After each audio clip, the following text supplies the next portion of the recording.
Nah, ini dia nih yang namanya laki-laki hidungnya belang-belang. Hidung belang. Hidung, Zebra kali ya. hidung belang. Biasanya nih Ustaz Syam. Periksa dulu. Iya, periksa dulu aman. Hidungnya nggak ada yang belang-belang. Ustaz Syam nih mohon Ya, izin nih. siap. Biasanya laki-laki ini ya kan lebih gampang ya mohon izin, mohon maaf juga buat semuanya ya. Lebih gampang umbar janji.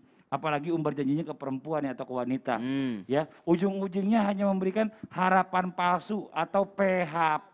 Nah, apakah orang yang suka mengumbar janji seperti itu tidak memikirkan nanti pertanggungjawabannya di akhirat nanti nih? Lalu bagaimana caranya menghapus janji yang udah sering diumbar nih dan secara nggak sengaja udah lupa juga dengan janji tersebut? Mohon izin penjelasan dari Ustaz Syam, tafadhol. Wah, baik. Bismillahirrahmanirrahim. Tabi guruku Ustaz Maulana, Ustaz Ahmad Ridwan, Mas Fadli serta para alim ulama yang dimuliakan Allah Subhanahu wa taala.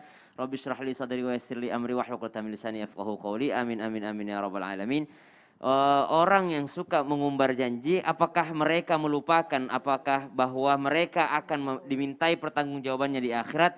Maka sungguh ketika kita mengingat setiap hari bahwa kita akan dimintai pertanggungjawaban di akhirat, maka ini adalah salah satu ciri ketakwaan kepada Allah Subhanahu wa taala. Satu ayat dalam Al-Qur'an, ba'da naqul a'udzubillahi minasyaitonir rajim. Ya ayyuhalladzina amanu ittaqullaha wal tanzur nafsum ma qaddamat lighadin wattaqullah. Innallaha khabirun bima ta'malun.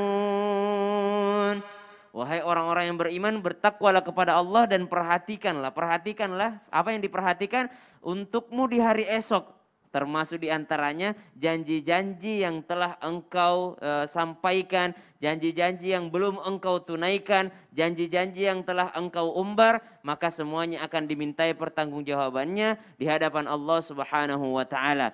Maka subhanallah, jikalau ditanyakan apakah mereka lupa? Mungkin saja mereka ingat, tapi mereka memang tidak berniat untuk menunaikan janjinya. Dan pasti akan ada pertanggungjawabannya di hadapan Allah Subhanahu wa taala. Lalu bagaimana caranya menghapus janji yang sudah diumbar? Maka dalam Al-Quran juga disebutkan bahwa ada kifaratnya, yakni dendanya, yakni 3 hari puasa berturut-turut, Ustaz ya.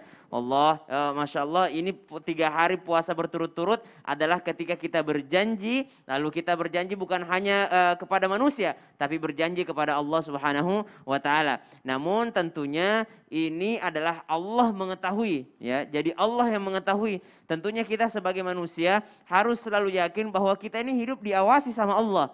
Banyak yang meremehkan karena tidak merasa diawasi oleh Allah Subhanahu wa taala.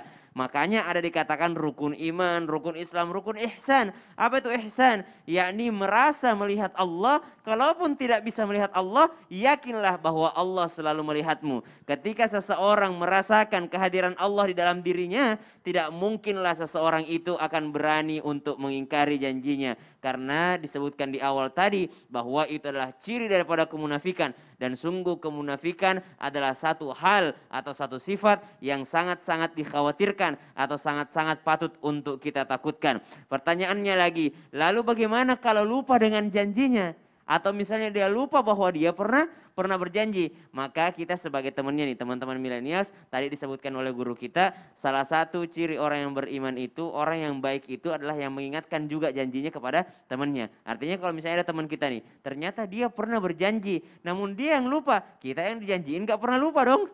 Ya kalau misalnya mau dikasih sesuatu ya yang bagus atau mau diberikan hadiah, yang berjanji kadang lupa. Tapi yang kita yang dijanjiin ini nggak pernah lupa sebenarnya teman-teman. Maka sebaiknya sebagai akhlak yang baik itu kata Nabi SAW, la yu'minu ahadukum hatta yuhibba li akhihi kama yuhibbu li nafsi. Belum beriman seseorang sebelum dia mencintai saudaranya seperti dia mencintai dirinya sendiri. Kalau kita mencintai diri kita sendiri, maka ingatkan teman kita bahwa dia pernah berjanji kepada kita. Wallahu ta'ala. Masya Allah.